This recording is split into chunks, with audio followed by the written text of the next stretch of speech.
Kajian kita tentang salat jamaah, tema pembahasannya adab salat berjamaah. Adab ini artinya dia adalah bukan rukun, bukan syarat. Dia pelengkap. Kalau kita tinggalkan sah berjamaah kita.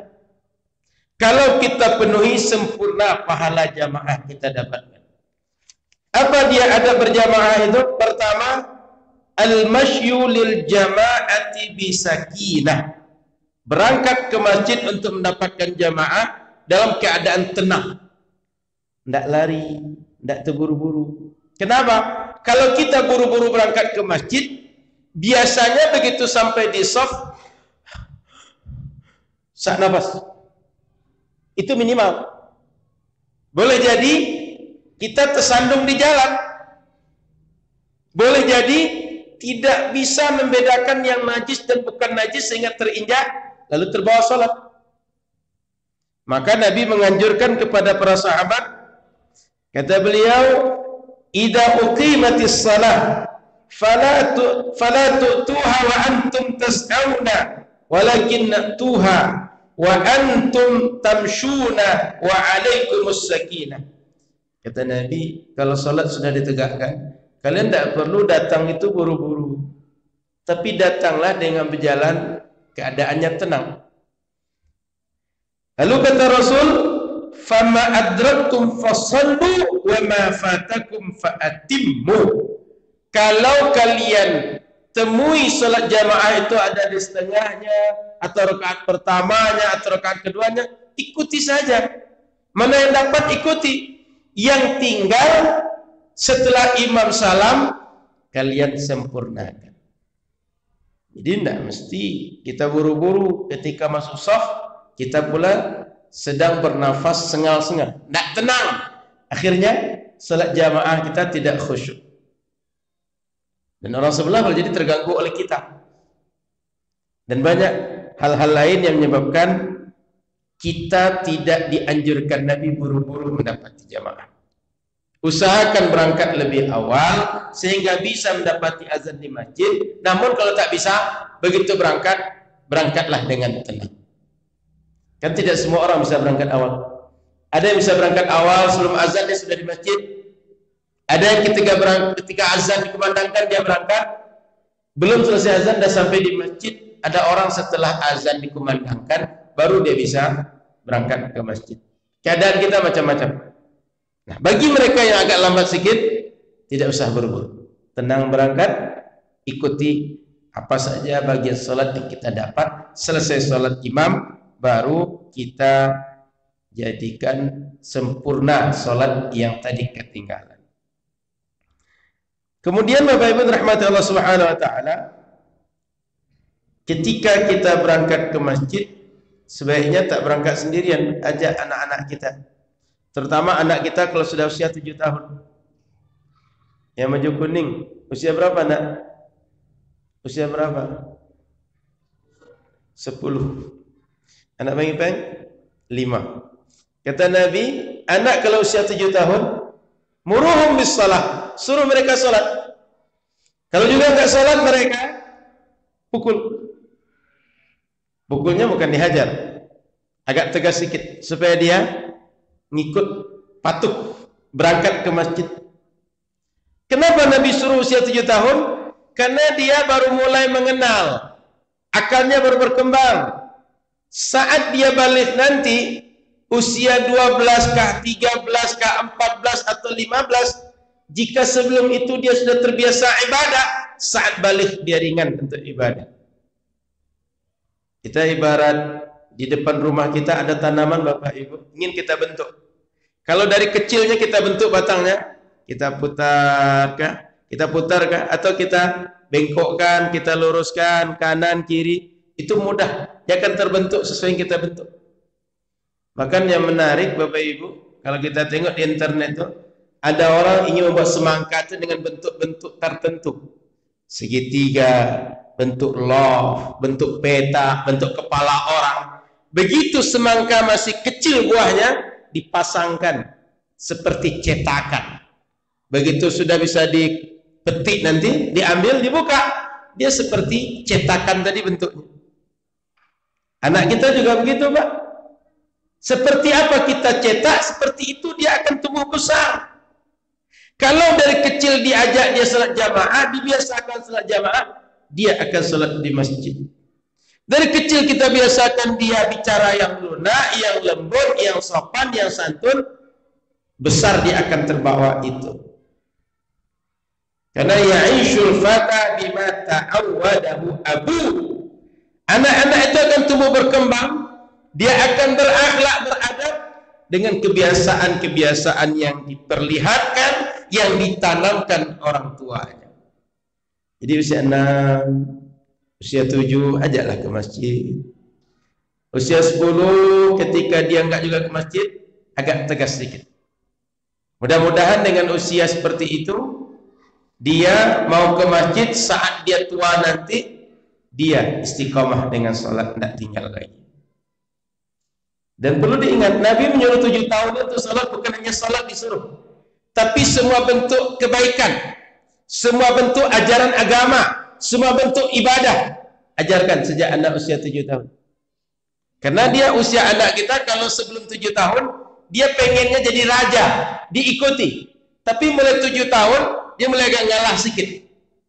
Ini perlu kita ajak, perlu kita arahkan. Perlakukan dia ibarat tawanan. Agak ketat kita bimbing dia. Takut dia lepas, takut dia salah, dan menjadi kebiasaan sampai dia tua. Tapi kalau anak 1 sampai 7 tahun dia seperti raja, ikuti dia.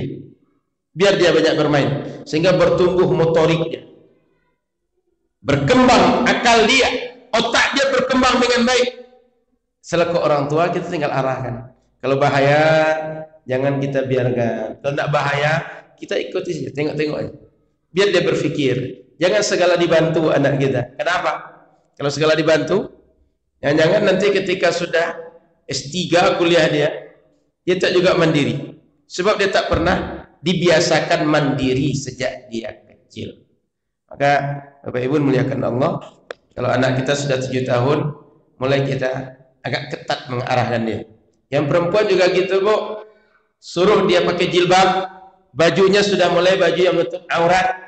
Kalau waktu kecil dia masih suka baju pendek, baju singlet, nggak apa-apa. Tapi 7 tahun ke atas mulai agak ketat. Anak kita laki-laki juga begitu, pakaian diajarkan mulai sopan, Pak.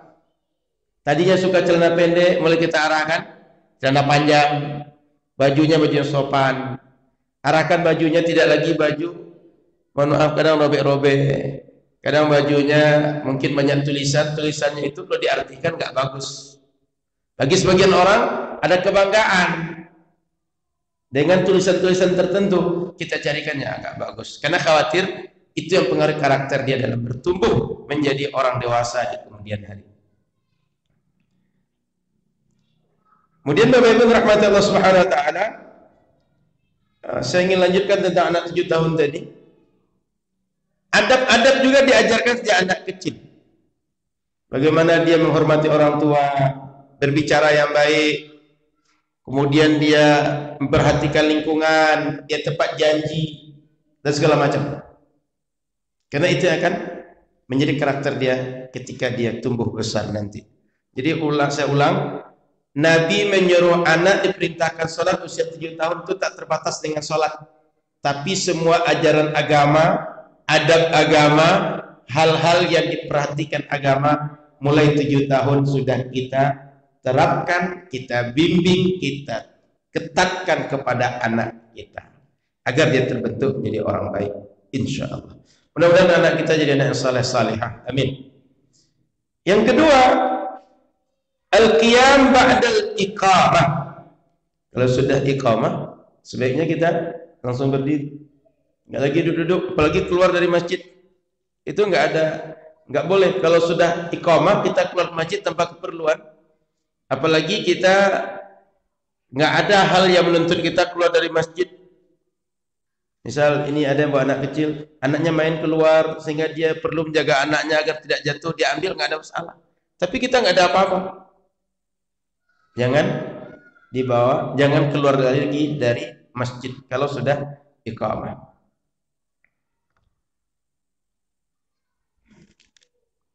Kemudian Bapak Ibu dirahmati Allah Subhanahu wa taala, iqamah dengan azan ini fungsinya beda. Kalau azan mengajak orang datang ke masjid, azan memberitahu waktu salat. Kalau iqamah mengisyaratkan salat sudah akan dimulai. Kalau sudah akan dimulai, ya kita siap untuk salat. Dan itu hebatnya Islam. Begitu iqamah, semua yang duduk berdiri dalam satu shaf mengikut satu imam. Masjidil Haram itu berapa banyak orang? Tapi kalau sudah iqamah, semuanya tegak di shaf, mau orang warna kulit apapun tegak. Ketika sudah iqamah dan semuanya menghadap ke arah yang sama, berdampingan kiri dan kanan, ikut satu imam. Boleh jadi satu kali sholat itu 3 juta makmumnya Masjidil Haram itu. Karena di luar sampai dari dalam sampai keluar itu kan ngikut orang. Jalan-jalan itu penuh, shaf bersambungan. Kalau sudah pergi haji, paham dengan yang saya ceritakan ini. Masjidil Haram itu ibaratkan Masjidil Haram itu sampai ke jalan apa namanya? Jalan Sudirman, bahkan lewat dari situ itu masih bisa jamaah nyambung. 1 kilo di masjid itu orang masih bisa nyambung dengan shaf yang imamnya adalah di Masjidil Haram. Bayangkan berapa banyak orang sebanyak itu. Penduduk pendatang dan setempat sama-sama dengan imam yang satu. Nah, ketika berdiri, tentu saja orang yang mampu berdiri. Orang yang tidak mampu berdiri, dia boleh duduk. Karena kita nggak semua keadaan, Pak. Ada yang sakit, ada yang mungkin kambuh asam uratnya, kambuh rematik dia, atau berbagai keadaan lain. Dia nggak dianjurkan berdiri, tapi yang sanggup berdiri yang disuruh untuk berdiri. Kemudian yang ketiga, taswiyatus sufuf, meratakan shaf, meluruskan shaf, menyamakan shaf. Shaf ini dianggap lurus atau standarnya tumit disamaratakan. Karena kalau tumit itu sama panjang Bapak Ibu. Tapi kalau ujung kaki beda. Yang 40 nggak sama dengan 30. Yang nomor sepatunya 40 dengan 30 nggak sama. Kalau kita ikut ujung kaki, itu shaf pasti tidak akan nggak akan lurus itu.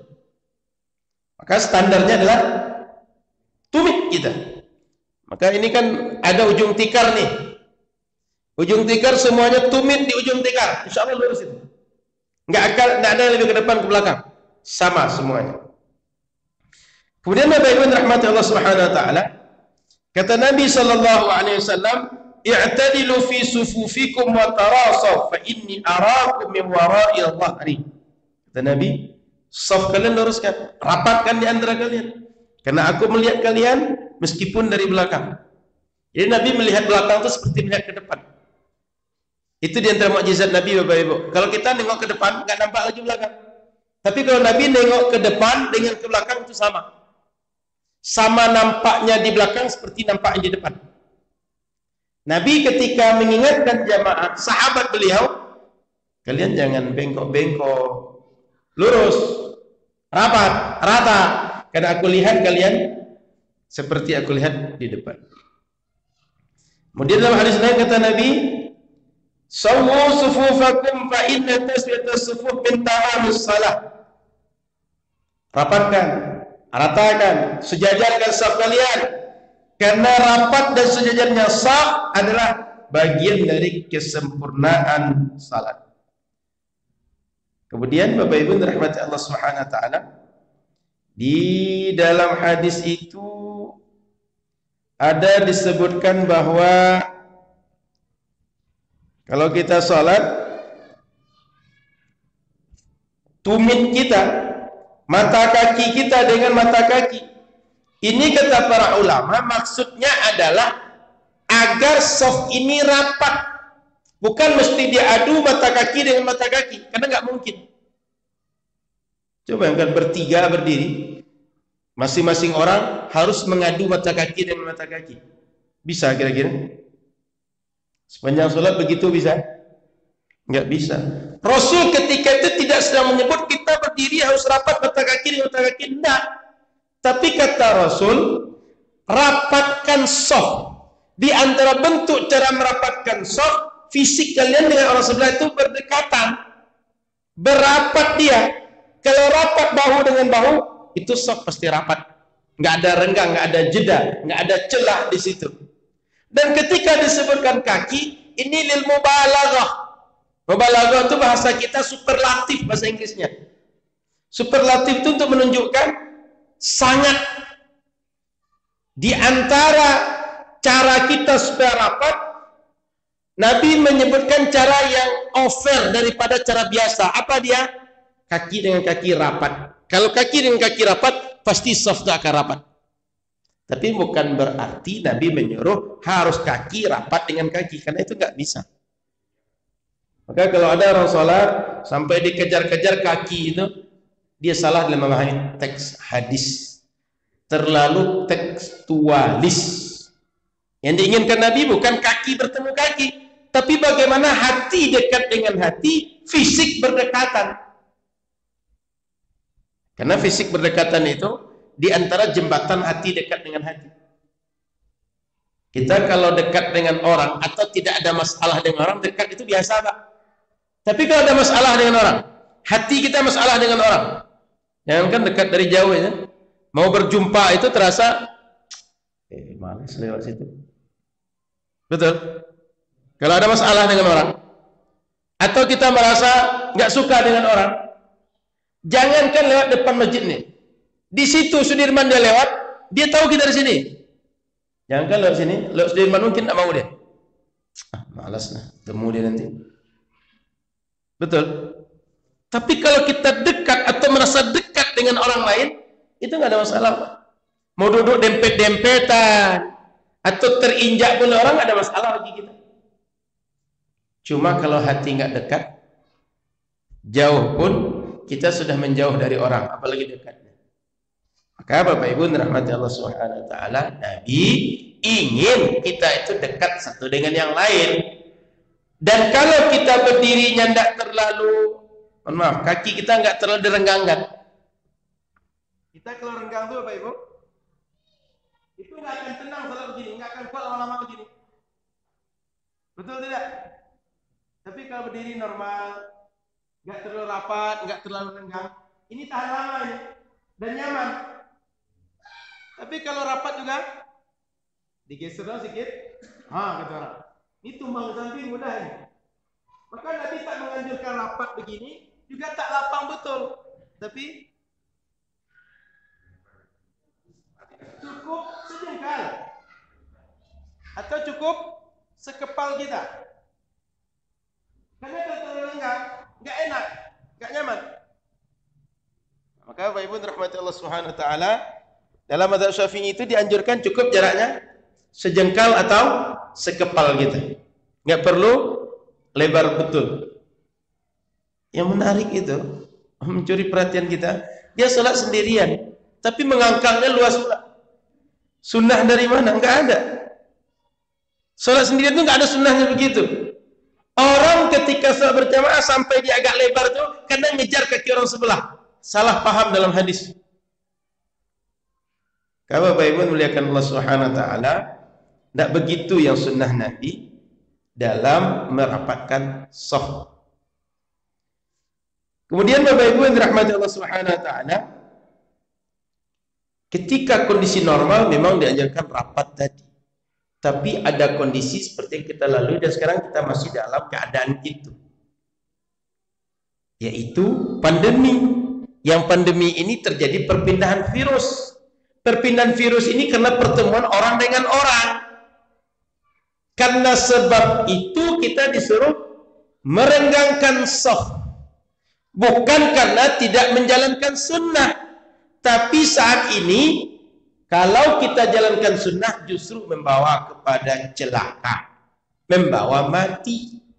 Maka renggangkan shaf kita. Jadi kalau ada masjid mesti renggangkan. Itu bukan dalam rangka tidak menjalankan sunnah, tapi ada pertimbangan keselamatan nyawa di saat ibadah tetap dilaksanakan. Daripada kita nggak boleh ke masjid, lebih baik mana? Rapat shafnya renggang, tapi boleh jamaah atau nggak boleh ke masjid? Lebih baik mana?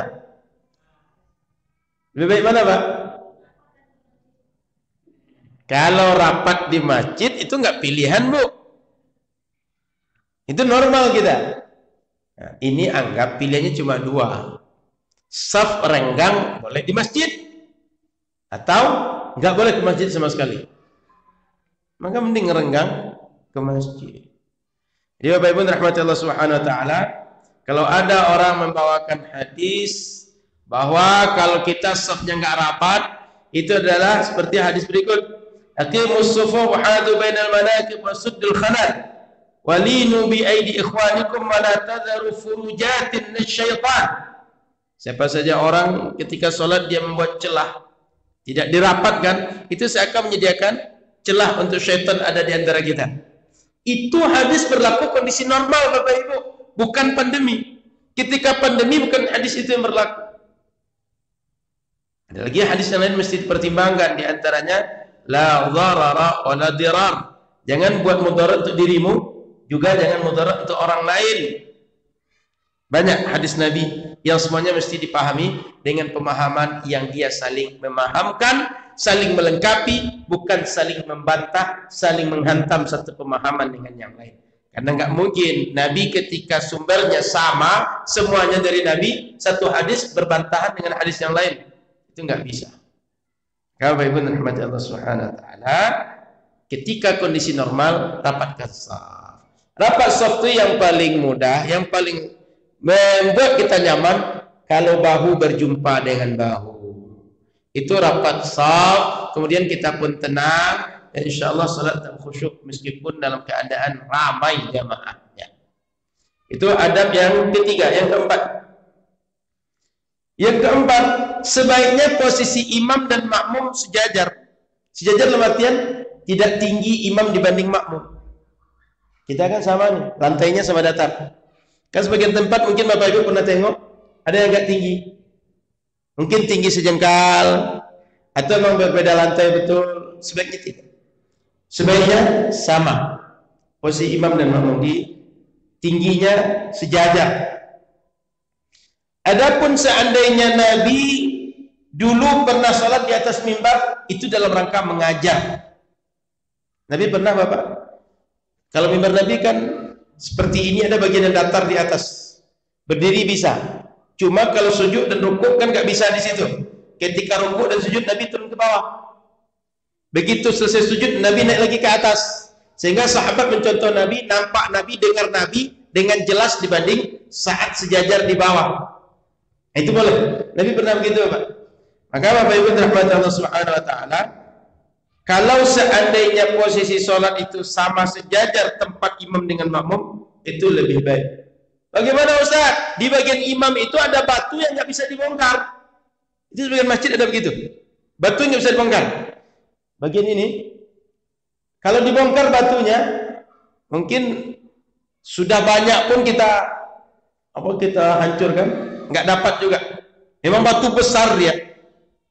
Biarkan, lalu kita buat saja tempat imam di situ.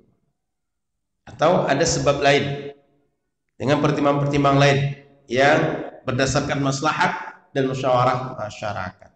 Selama bisa sejajar, lebih baik sama tinggi imam dengan makmum. Kalau tidak, makruh.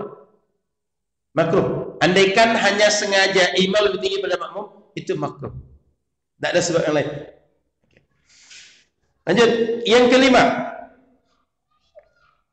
idrak takbiratul ihram, mendapati imam sedang takbiratul ihram. Jadi kalau bisa dari awal kita berada di dalam shaf salat jamaah, bukan sengaja ini seperti anak-anak ketika tarawih. Kan dia tahu tarawih itu agak panjang sedikit. Ketika ayat sudah ke ujung, contoh wadduha itu kan, wa ammal yatima fala takhar wa ammas sa'ila fala tanhar. Dia baru mulai takbir supaya dia enggak lama berdiri. Enggak begitu dianjurkan. Kalau bisa imam takbiratul ihram, kita sudah berada di posisi selesai imam takbir, kita langsung ikut takbiratul ihram imam.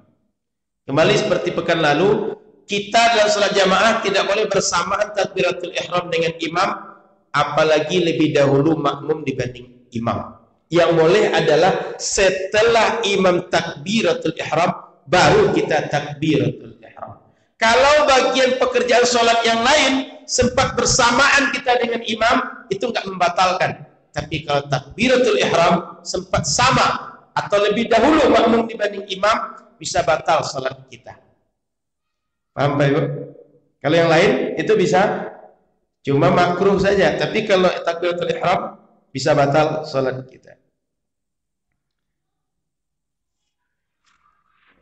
Dalam hadis dijelaskan anna Abdullah bin Mas'ud radhiyallahu ta'ala anhu ishtadda ila shalah wa qala badiru haddas salah. Lalu para sahabat Nabi, mereka kalau sudah datang waktu salat itu segera mereka buru-buru mengejar salat. Kenapa? Mereka ingin dapat takbiratul ihram, takbir pertama bersama dengan imam. Kemudian kalau seandainya kita dapat hanya rukuk saja, imam sudah rukuk nih. Subhana rabbiyal azim wa bihamdihi. Imam sedang baca itu. Datang kita. Ketika kita datang kita langsung takbir. Takbir ini perlu diingat mesti dalam keadaan berdiri menghadap kiblat. Enggak boleh sambil jalan. Kita tadi anggap di situ imam, saya soft di sini. Sambil jalan Allahu Akbar. Itu tidak boleh. Pastikan tegak, lurus menghadap kiblat, baru takbir. Paham Pak Ibu? Kalau sempat kita sambil jalan atau tidak menghadap kiblat, tidak sah takbiratul ihram kita. Mesti tegak menghadap kiblat, takbir kita keadaan gitu. Baru kita ikut imam. Seandainya imam masih rukuk, kita ikut rukuk, sama kita dengan imam selama tumaknina, maka kita dianggap dapat rakaat saat imam membaca saat imam rukuk tadi. Paham Pak Ibu? Jadi jangan kira begitu kita bergabung ke shaf itu kita harus begitu imam sedang rukuk kita langsung rukuk. Enggak. Pastikan takbiratul ihram berdiri dan menghadap ke kiblat. Paham Pak Ibu? Nah, setelah itu baru gabung. Mau gabung ke rukuk, gabung ke sujud, ke tasyahud, mau ke tahiyat atau mana saja bagian salat silakan gabung. Takbir pertama takbiratul ihram rukun wajib dan yang kedua itu sunnah. Artinya yang kedua itu sempat kita enggak baca takbir, langsung kita gabung saja sah salat kita. Tapi yang pertama enggak sah kalau kita tinggalkan. Kenapa? Karena itu takbiratul ihram, takbir masuk ke dalam salat. Yang keenam, sunnahnya lagi. Berusaha mendapatkan fadilah salat berjamaah. Apa maksudnya? Selama imam masih salat, kita usahakan bergabung. Kan boleh jadi Bapak Ibu, kita ini datang enggak belakangan. Imam sudah tasyahud itu. Nanti aja lah buat shaf yang baru. Sebaiknya ikut yang pertama tadi.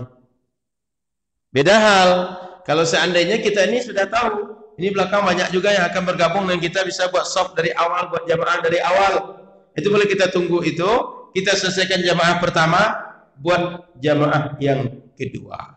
Itu boleh begitu. Tapi kalau seandainya bisa kita upayakan dapat fadilah berjamaah, kita upayakan. Tapi dengan catatan nggak buru-buru seperti poin pertama tadi. Jadi tetap kita upayakan mendapat berjamaah bersama imam meskipun hanya di ujung. Imam tinggal salam lagi.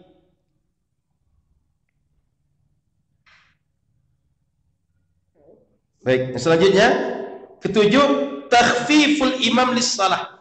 Ketika salat jamaah imam sebenarnya tidak terlalu panjang bacaan.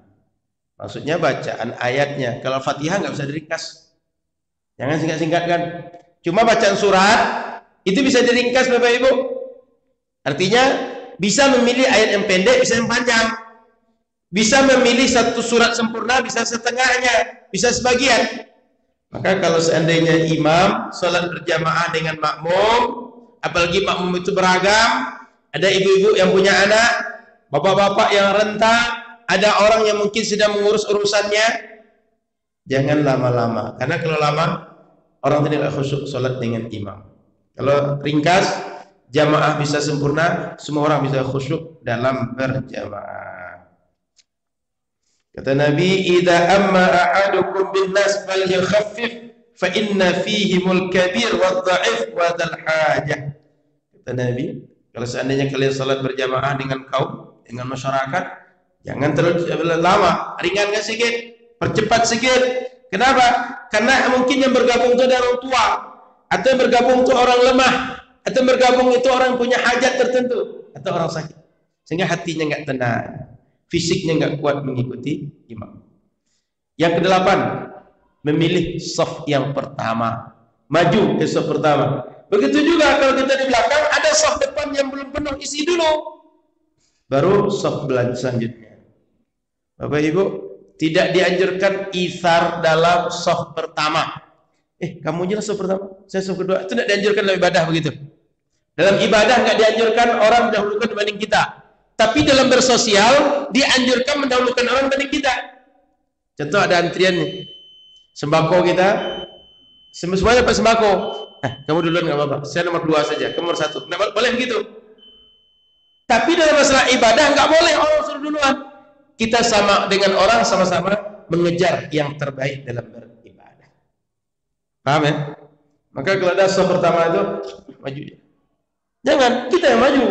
Selagi masih kosong depan maju, yang lain tinggal ikut. Paham Bapak Ibu? Imam kosong, 10 orang bisa jadi imam semua. Jangan suruh maju. Akhirnya orang bodoh yang maju. Selesai salat, gigit jari semua. Kenapa? Diimami orang bodoh dan dalam salat itu banyak kesalahan. Yang alim ambil posisi, yang alim ambil inisiatif. Karena yang alim memang diikuti oleh yang tidak alim. Yang alim itu maksudnya berilmu, diikuti oleh yang tidak berilmu. Yang kesembilan, al-i'adah fi jamaah. Kalau seandainya Bapak Ibu rahmati Allah Subhanahu wa taala, kita selesai salat nih. Kemudian ada orang salat kedua. Jamaah yang kedua. Seandainya kita ingin mengulang lagi, itu boleh ikut berjamaah yang kedua tadi. Atau Bapak Ibu ada kejadian, kita ini kan lagi pengajian semua. Datang satu orang belum salat maghrib seperti saya tadi. Saya belum salat maghrib karena tadi macet di Panam.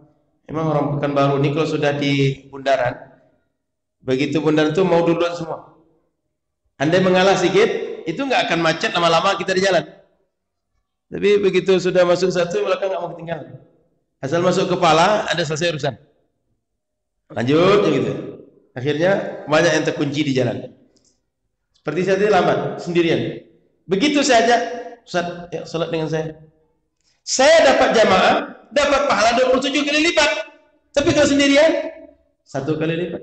Maka Nabi pernah bilang, siapa mau sedekah, saudara kalian baru datang nih. Pada heran, pada bingung. Sedekah apa Nabi? Temannya dia berjamaah, kata Nabi. Sehingga dengan berjamaah, orang tadi dapat pahala salat jamaah. Dia dapat 27 kali lipat. Kalau tidak, dia pahala 1 kali lipat.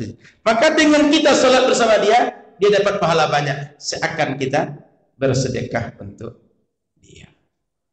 Nah, itu i'adah salat namanya. Kemudian Bapak Ibu rahmati Allah Subhanahu wa taala, kalau seandainya ada salat jamaah di belakang, kita saya nggak ada kegiatan lagi. Saya perbanyak salat lah.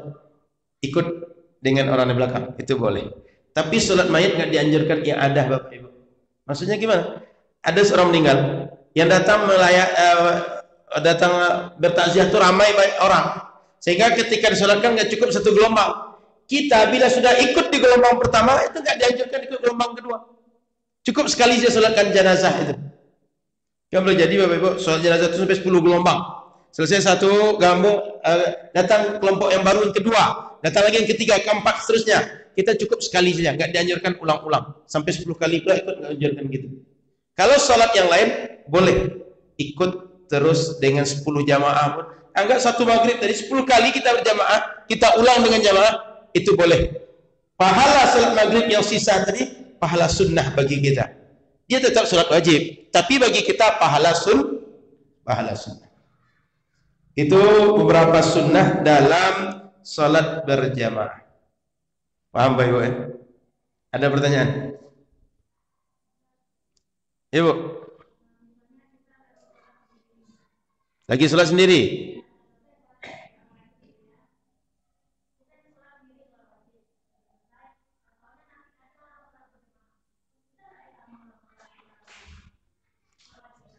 Sholat wajib kita ulang dengan orang jamaah. Itu yang i'adah barusan. Boleh begitu? Jangankan ibu sendirian, ibu berjamaah tadi, ulang lagi dengan jamaah kedua, boleh. Apalagi sendirian tadi dengan berjamaah kedua. Boleh, Bu. I'adah namanya. Mengulang kembali sholat yang sudah dikerjakan. Ada lagi? Paham bentuk kata ibu tadi ya? Beliau sholat sendirian ya. Rupanya dalam masa itu datang berapa orang sholat jamaah.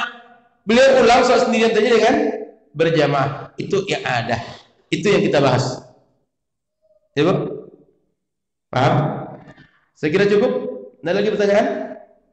Kita sudah isya. InsyaAllah kita lanjut di pekan akan datang, membahas beberapa permasalahan. Di antara contoh, kita ini sudah terlanjur sholat sunnah qabliyah, rupanya iqamat.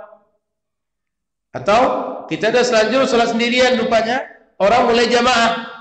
Kita batalkan lalu gabung atau gimana? Kita bahas dalam pekan akan datang insyaallah. Mohon maaf salah dan kurang. Subhanakallahumma bihamdika asyhadu an la ilaha illa anta astaghfiruka wa atubu ilaika. Assalamualaikum warahmatullahi wabarakatuh.